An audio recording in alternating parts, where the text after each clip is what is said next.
Well, first of all, Graham, how do you reflect on Saturday and an entertaining 2-2 draw down at Plymouth? Yeah, it was. It's another point on the board.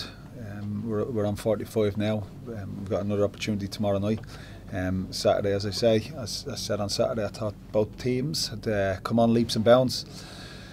We were probably unfortunate not to take one or two of the chances that we had, but I think all in all, let's be fair, the draw was probably a fair result for both teams.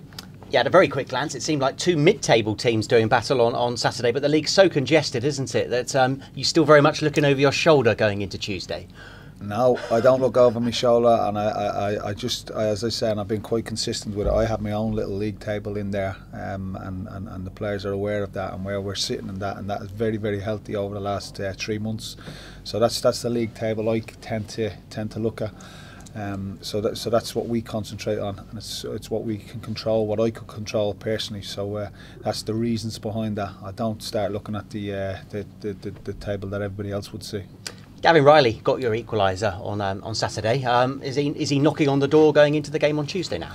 Well, Gary must be a new signing, because I believe his name is Gavin. Did I call him Gary? There we are. Gary Riley. Well, yeah, he's getting linked up with the Brighton player, the Crystal Palace player. Yeah, Gary's been very patient over the last month or two. We'll re-record that. So, Gavin Riley scored the goal on Saturday. Is he knocking on the door going into Tuesday? Yeah, Gav's been different class, as I say. He's had a little bit of time out of the team, and the work rate, the attitude every day. He's been a top pro.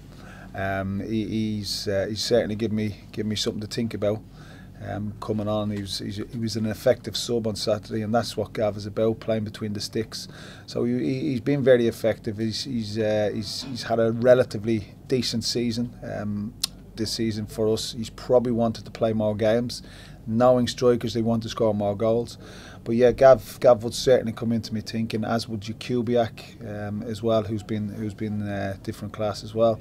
I'm lucky I've got 4 really, really good top strikers at the club, with Dion Moore and Rhys Cavanagh in the background as well. So look, it's things are okay in that department, and they're all 6 of them are available for selection on Tuesday night. Just elaborate, you said how yourselves and Plymouth had moved on leaps and bounds since your meeting in September. Of course, when you played Doncaster in December, they beat you 4-0 at the Mem. How much of your side improved and changed since then? Well, we'll find out tomorrow night. But yeah, Donny and Luton were probably the 2 best teams we've played against since I've come to the club. Donny were excellent when they played us. They were dangerous. We're a different team. We're a different animal. We've a different mindset. There's lots and lots more positivity around the team, individually, collectively. There's more positivity around the club, and there's more belief. So I don't think that would be an even and a fair comparison. As I say, and I touched on it earlier, I can only call it upon my time rather than someone else's time. So at this moment in time, we're in a good place. The lads are in there. There's a good feel about them. The lads want to play today. They don't want to wait till tomorrow. They just want to play. They just want to play, and even trying to drag them off the training ground during the week, Monday to Friday, so you can actually get the feel for where they are and how they're feeling at this moment in time. How do we assess Doncaster then? They are just below the playoffs, but they were beaten heavily on Saturday at Luton. I think it's 7 games without a win, so I guess that makes them a wounded animal going into the game. Yeah, they're a good team. Good teams bounce back. Good teams bounce back. Good players react. Good players come again.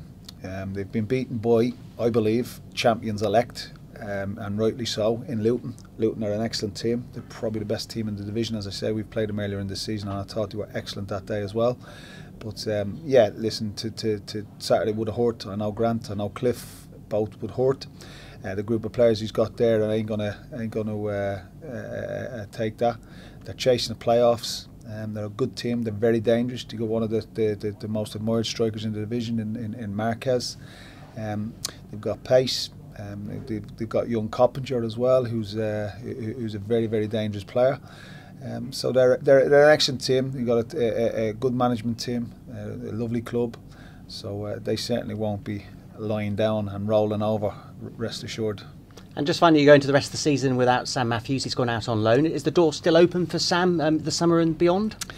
Yeah, Sam's a very, very technical player. He's a very good player. He's a great kid as well, and I felt he was getting frustrated with his lack of game time and lack of match time. So I just felt I had to give him that opportunity to play.